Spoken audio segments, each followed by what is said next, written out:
Bonjour à tous, j'espère que vous allez bien. On se retrouve comme toutes les semaines pour un résumé de l'épisode de What If. Donc là, entre autres, ça va être l'épisode 3. Je vous rappelle que si vous n'avez pas vu cet épisode, je vous invite d'abord à le regarder. Et une fois que c'est fait, eh bien, vous pouvez revenir me voir pour ce petit résumé. Puis si vous avez vu cet épisode, eh bien, on va rester ensemble pour bien parler un peu de cet épisode 3. Alors mon avis sur cet épisode 3, c'est un épisode intéressant. Pour moi, pour l'instant, ça reste pas le meilleur. Je préfère le deuxième épisode avec T'Challa qui devient Star-Lord. Celui-ci était intéressant, au niveau scénario, il y avait des choses intéressantes, il y a des explications qu'on n'avait pas dans les anciens films qui sont légèrement données dans cet épisode, donc j'ai trouvé ça assez cool. Au niveau de l'animation, c'est toujours pareil, c'est toujours aussi magnifique. Voilà. Donc ça reste un épisode correct, très sympathique. Dites-moi en commentaire pour l'instant lequel des 3 premiers épisodes vous préférez. Moi pour l'instant, celui-là je l'ai bien aimé, mais pour le moment mon préféré ça reste le deuxième.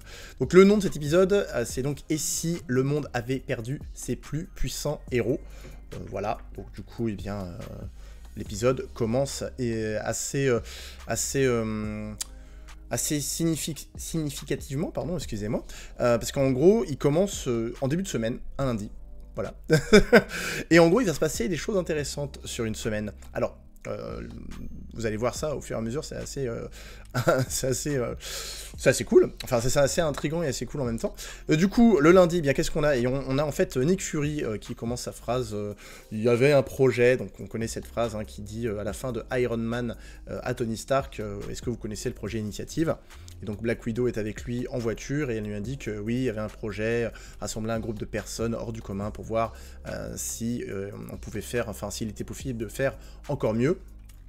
Voilà, donc ils poursuivent, enfin voilà, ils sont en train de discuter.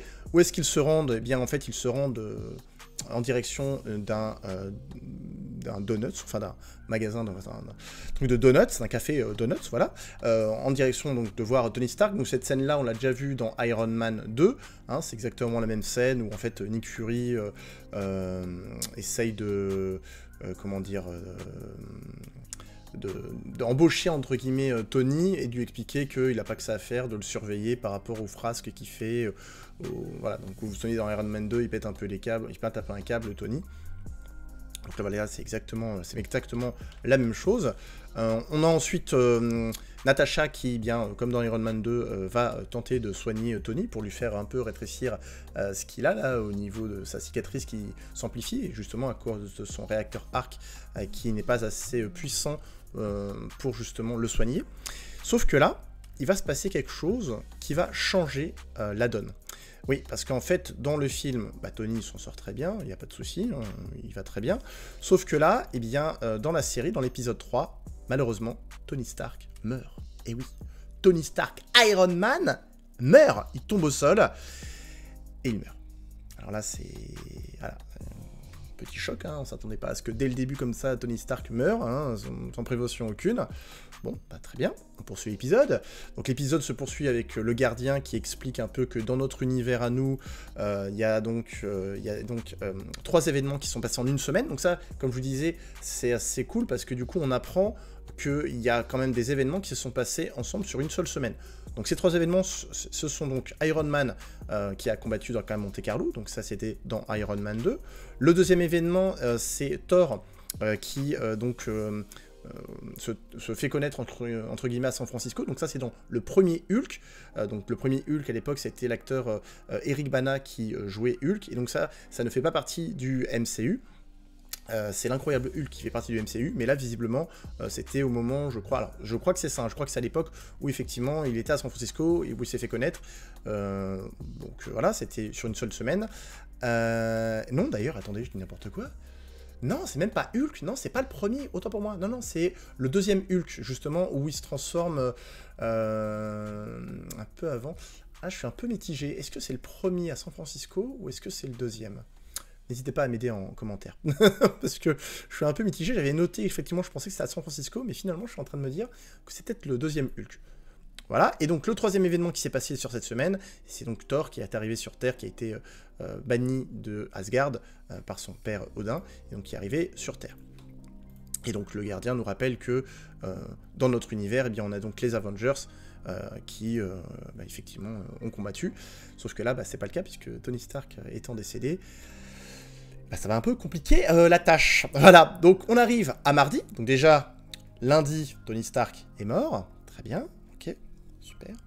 Excellente nouvelle, enfin qui fait pas très plaisir. Bref, on arrive donc à mardi. Et qu'est-ce qui se passe mardi? Bah, mardi, il y a Natasha, du coup, qui est accusée d'avoir tué Tony Stark, alors qu'elle indique qu'elle n'a rien fait. Donc elle est escortée par les agents du SHIELD. Donc là, entre autres, on reconnaît l'équipe de Rumlow. Je vous rappelle que Rumlow, c'est Crossbone. Et que cette équipe-là, elle est sous couverture d'Hydra. Elle travaille avec l'agent... comment dire? J'ai oublié son nom, je suis en train de regarder mes notes.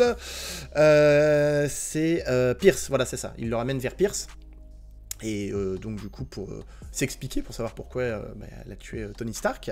Et donc du coup Fury il veut lui parler, donc il sait très bien qu'elle est innocente. Il lui donne l'aiguille pour demander une analyse parce il a des doutes à faire confiance au SHIELD, donc du coup il préfère lui donner l'aiguille pour qu'entre guillemets elle puisse faire une analyse et en fait enquêter sur ce qui s'est passé sur Tony.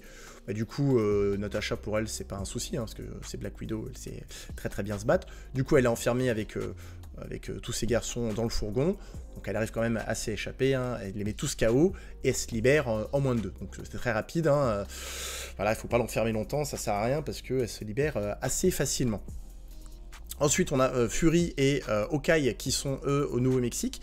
Donc ça, c'est pareil, hein, c'est dans la scène, dans le film de Thor, où justement, il y a Mjolnir, donc Thor va venir le chercher, pour justement voir, comme dans le film, si, entre guillemets, il peut le prendre. Donc c'est exactement les événements du film. On a donc Thor qui arrive sur la base, fait assez... rigolo, je dirais. Donc il y a Coulson qui est en train de dire à Fury, oui, il y a un grand mec de 25 ans qui fait son entrée, baraqué et tout, et en fait Coulson le décrit comme magnifique avec de très beaux cheveux. Voilà, donc Coulson est en admiration devant Thor. Hawkeye, donc comme dans le film Thor, il se place en hauteur, il monte sur sa nacelle, il se met en hauteur, et pareil, il indique aussi également que il a le cheveu magnifique. Voilà, donc tout le monde kiffe les cheveux de Thor.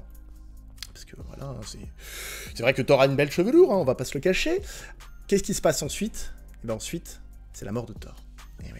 Deuxième personnage qu'on perd, hein, deuxième Avenger qu'on perd. Eh oui. Parce qu'en fait, Hawkeye était perché, comme dans le film, Fury lui dit ne tirez pas, sauf que son coup part. Là, à ce moment de l'exhibition, on se dit mais pourquoi il tire? On se doute qu'il y a quelque chose qui va pas, on essaie de regarder, mais effectivement, c'est bien son arc qui est tiré, donc...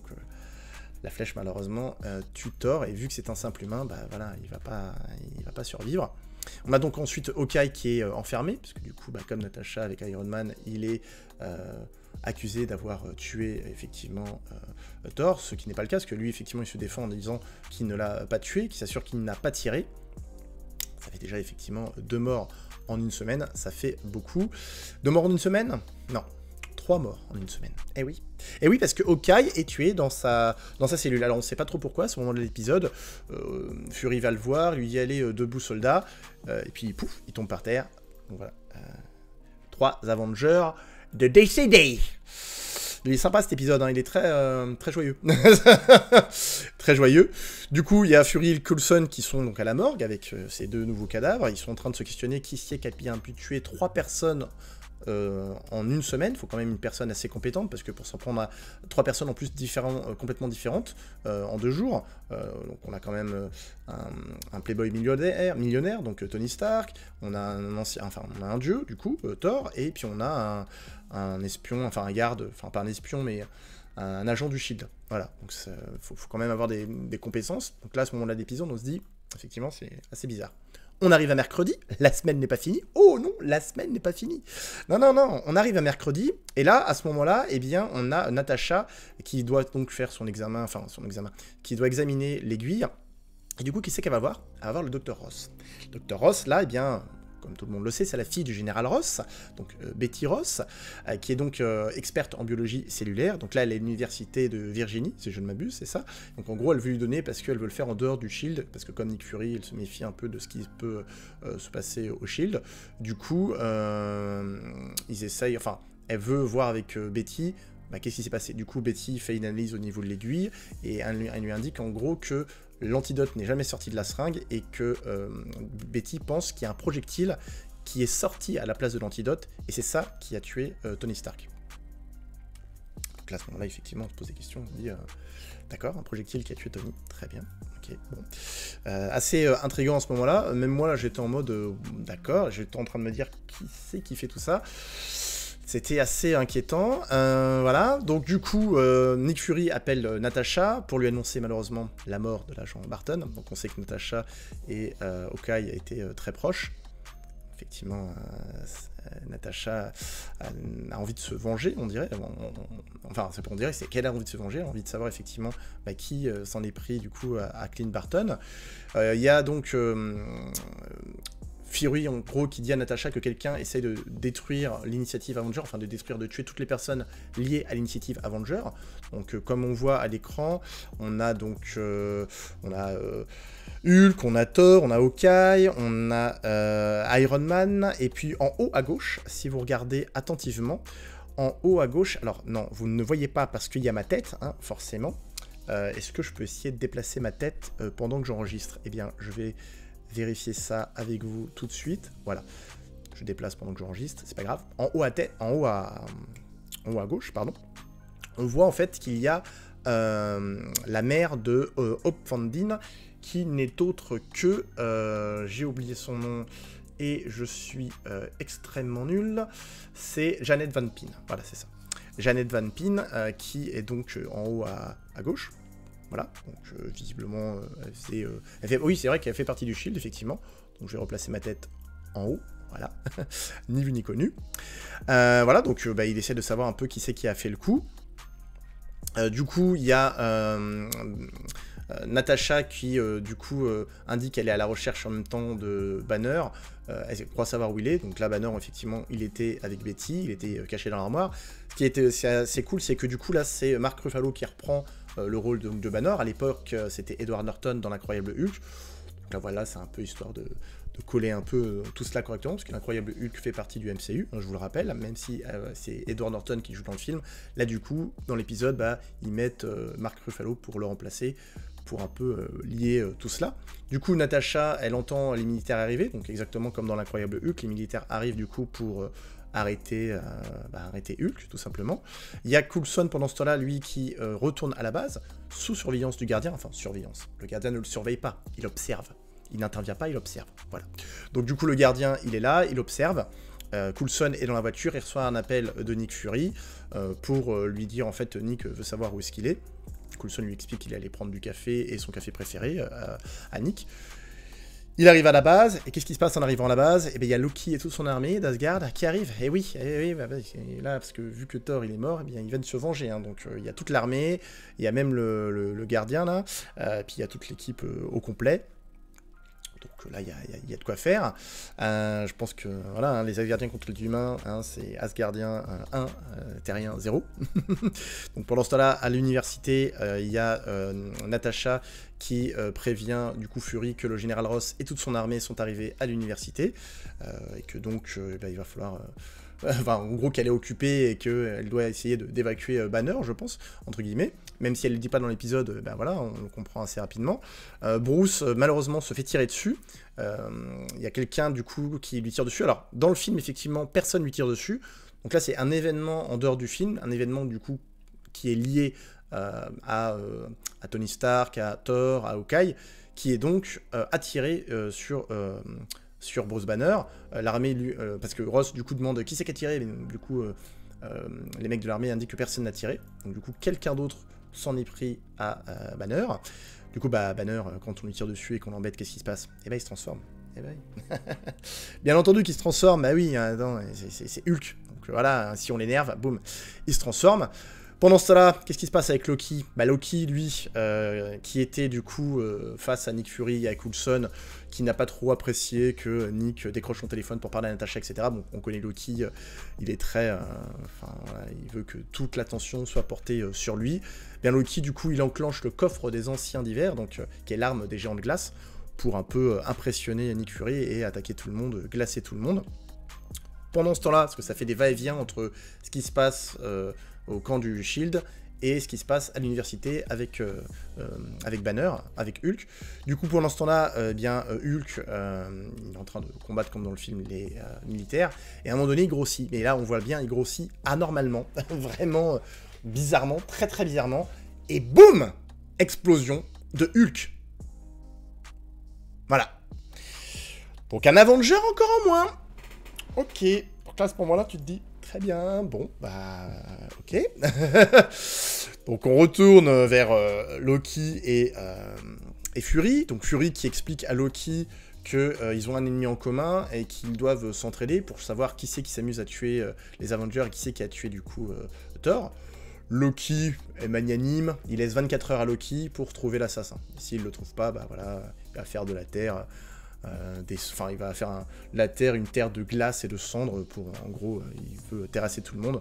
Enfin voilà, Loki, de toute façon, on sait très bien comment il fonctionne. Du coup, un peu plus tard, Natasha, elle est dans une bibliothèque, donc en Virginie, pour essayer d'accéder au fichier de l'initiative Avengers, parce qu'elle ne peut pas le faire depuis le Shield, parce qu'elle est recherchée pour meurtre, hein, je vous le rappelle. Et du coup, elle veut savoir qui est derrière tout ça. Ce qui est marrant, c'est que là, à un moment de l'épisode, elle a besoin du mot de passe de Coulson, parce qu'elle n'a pas accès au fichier de l'initiative Avengers. Il n'y a que Nick et à la rigueur Coulson qui a accès.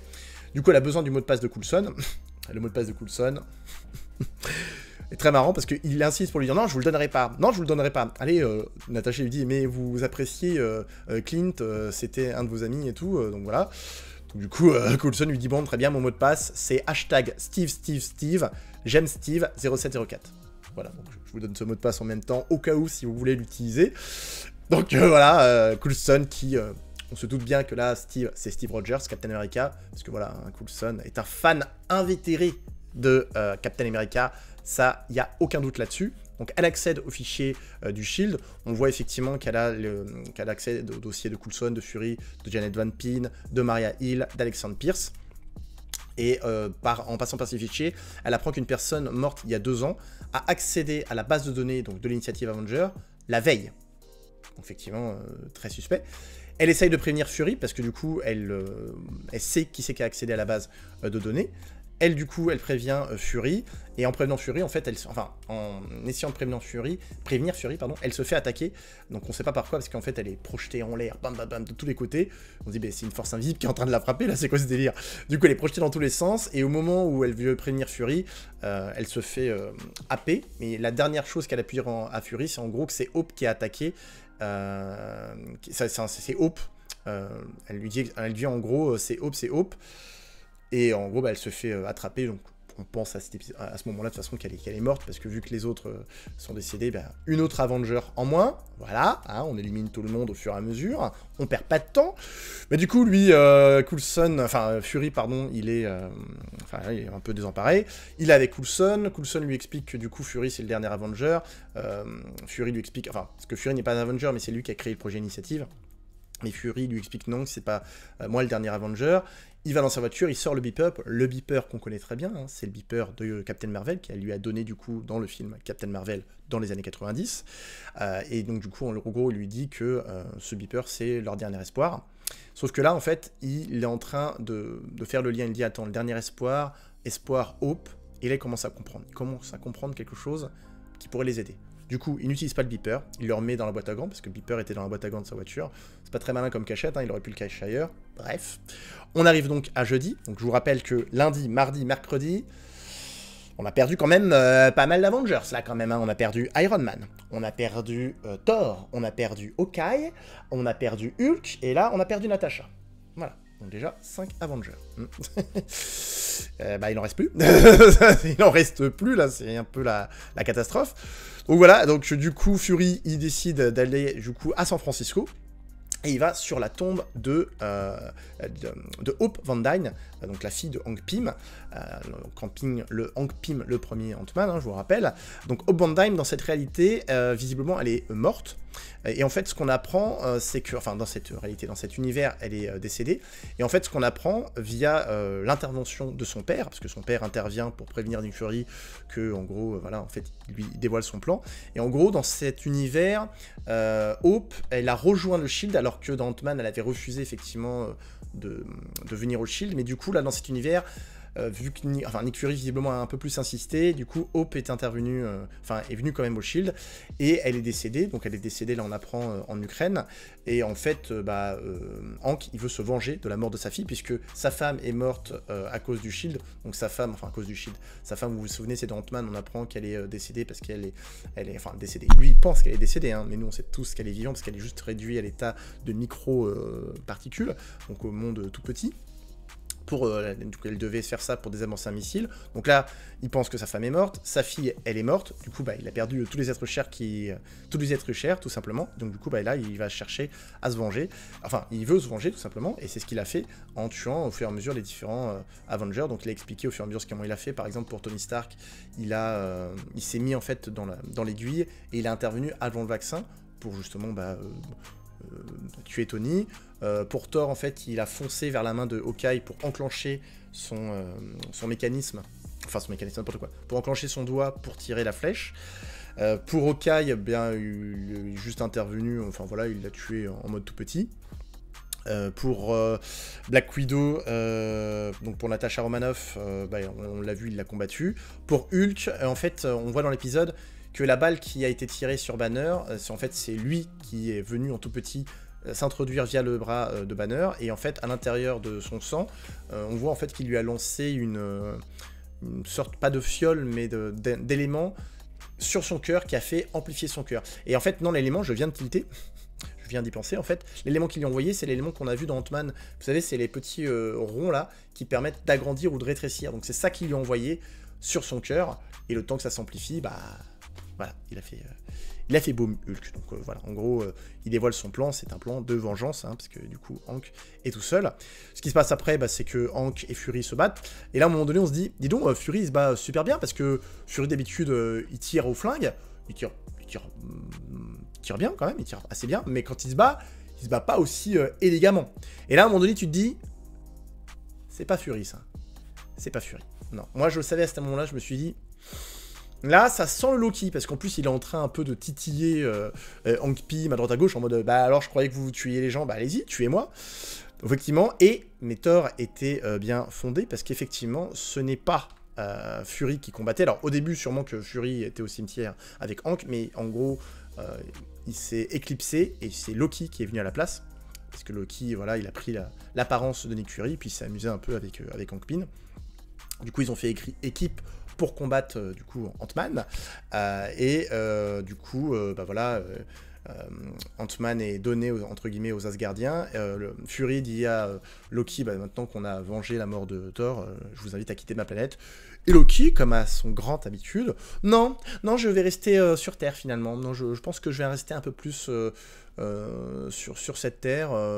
Je pense que je vais y rester un peu plus. On arrive donc vers la fin de la semaine, vers la fin de la semaine avant le week-end, hein, vendredi. Vendredi, qu'est-ce qui se passe? Et vendredi, Loki, il a décidé de prendre le contrôle de la Terre. Oui, au lieu de se battre parce qu'il n'y a plus les Avengers, il n'a pas besoin de venir faire venir Ishidori parce que du coup, il n'est pas tombé du Bifrost, entre guillemets, sur Asgard. Du pont, pas du Bifrost, mais du pont, effectivement, sur Asgard. Du coup... Et voilà, il fait comme le début d'Avenger, il fait un excellent discours pour dire voilà, vous servez à rien, votre destin c'est d'asservir, votre destin c'est de me servir, du coup je vais vous asservir, et en gros voilà, il le dit au monde entier, je suis, vous êtes mes sujets et vous allez me servir tout simplement. Donc voilà, Loki... Comme dans le premier Avengers, il veut être absolument le roi d'une planète, enfin pas le roi, mais le souverain d'une planète, on va dire ça comme ça effectivement, le souverain d'une planète. Fury et Coulson, du coup, eux, ils sont dans un hangar du Shield. Je pense que ça doit être un endroit caché. On a donc les cercueils des Avengers, malheureusement, qui sont décédés. Donc du coup, Fury explique à Coulson que l'initiative Avengers, c'était un projet, c'était effectivement il répète son truc, mais en gros, il explique que c'était pour trouver un groupe d'individus, mais que c'est pas parce que les Avengers là sont morts que ça empêche que le projet se poursuive. Du coup, à ce moment-là, tout le long de l'épisode, en fait, moi j'étais en mode, mais il est où Captain America? Je me suis dit, mais attends, Captain, normalement il l'a trouvé avant, il l'a caché et tout.